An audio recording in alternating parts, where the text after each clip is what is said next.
G'day legends, is your hard drive filling up faster than a fat woman's sock?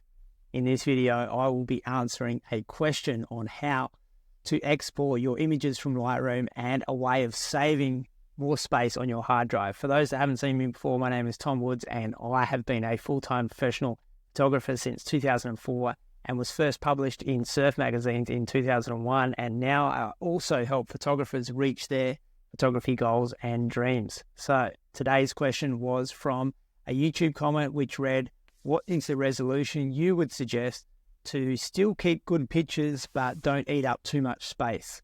This question was linked to my video called How to Export Photos Out of Lightroom with No Loss of Quality. I will link to this video in the description somewhere here, or put it in the reference below. Now, this previous video is the best to retain the best quality, but the question was to save space and still get good enough quality. So I'm going to go into Lightroom now and show you some options to solve this problem. And just before I start, I just want to say to be sure to watch to the end of the video, because I'm going to show you how to automate this process, which will speed it up, make it more efficient, and get your workflows humming.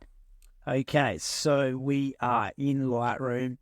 We're ready to export. We've got a few here. Let's just export one though. And the way you do that is you go up to File, Export. It brings up the exporting window.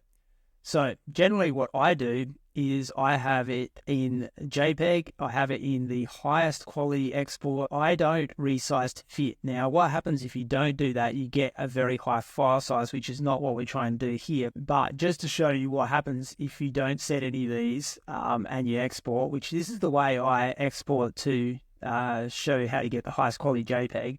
But if we do that and we export, and I exported this to this examples folder, if we bring up this, you can see that that's an 18 meg file.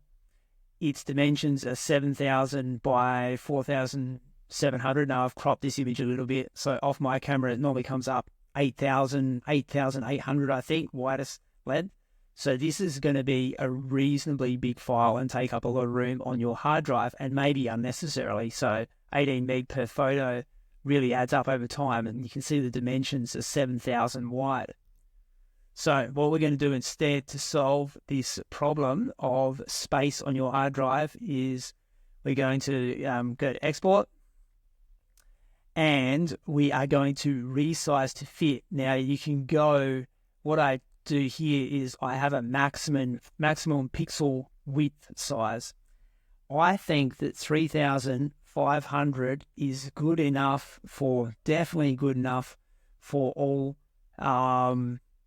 digital use, so social media, websites, even big website use, even a small print. So that's around about the mark that you can go. So we'll just show you what that gives. And if you want to reduce the file size a little bit, you can just bring that back to 90. So the quality is still there, but it is going to keep the file size a little smaller.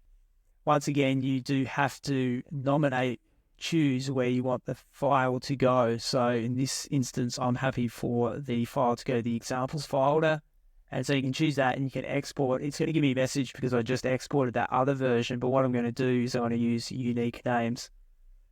And then when we go and check it, so our initial one was 18 meg, and now that we've resized it to fit, it's gone down to 2 megs. So you're saving a huge amount, like 9 times smaller, but still 3,500 pixels wide by 2,300, which is good enough for all use in website use, even large crops.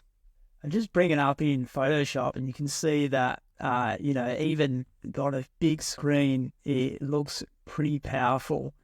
And 3,500 pixels in inches, for instance, is around about 11 by 7 inches, so a 12 by 8 inch print. So A4 size, this will print A4 size, and it's still only taking up 2 meg. Now, a lot of people aren't even printing their photos, but even if they did, they could print that up to A4, probably even size it up bigger, and it would come out no problems at all. So this is one way of saving 9 times the amount of space on your computer by exporting that. So if you don't want to take room up on your computer, this is an excellent way to reduce your file size. And remember, if you're taking your RAWs and they're saved in Lightroom, then you can always go back to this image and then export it out at the high res. So if someone orders this picture, you know, they want to print it by 40 inches wide or something like that, well, you come back to the Lightroom edit, you go export,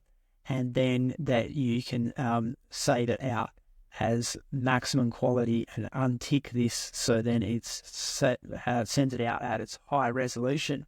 Now, one thing before you go is that if you want to save this, so you don't have to fill out all the forms every time, you can go into changing this, say to 90, make sure it's on JPEG, resize the fit. We said 3.5. I think that's a good compromise. 3.5 between being good enough quality, 3,500 pixels.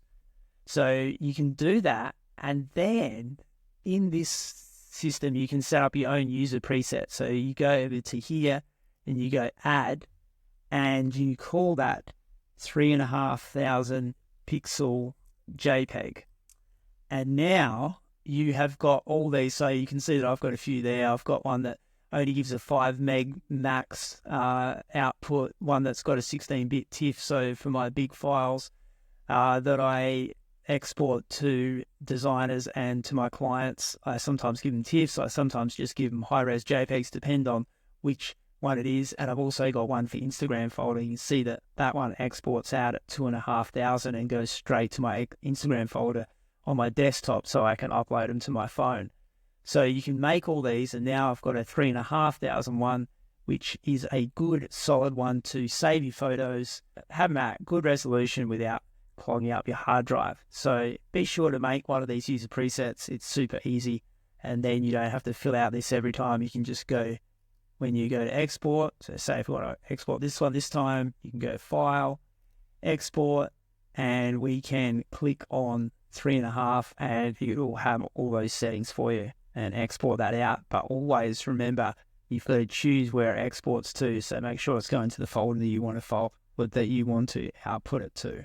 So that is how we get our files outputted at a high enough quality that it looks good, but it's not clogging up our hard drive. You remember, you can always go back to the RAWs and re-export one out at higher resolution if you need. So it's a really good solution for keeping a lid on your hard drive space.